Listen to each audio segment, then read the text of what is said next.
বিসমিল্লাহির রহমানির রহিম। ভাই আমাদের বাবুর্চি, ঠিক আছে।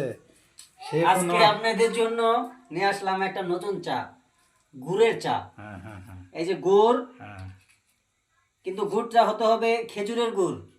হ্যাঁ হ্যাঁ। খেজুরের গুড়, আখের গুড় হলে হবে না, চিনি হলে মিশানো গুড় হবে না। এটা হচ্ছে খেজুরের 1 নাম্বার গুড়।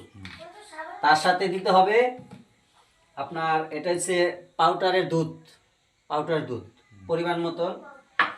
খেজুরের গুড়টা দিতে হবে আপনার রুচিসম্মতভাবে, রুচি যা যত লাগে এ দিয়ে দিলাম। ধরেন 1 চামচ, 4টার মধ্যে 4 চামচ। এটা খেয়ে আপনারা দেখবেন কেমন লাগে। যদি ভালো হয় আপনারা খাবেন বাড়িতে বানিয়ে, আর যদি ব্যবসার খাতিরে হয় দোকানে বানাবেন এবং আমাকে জানাবেন কেমন হয়েছে। আর 2টা গুঁড়া দুধ 4 জন যত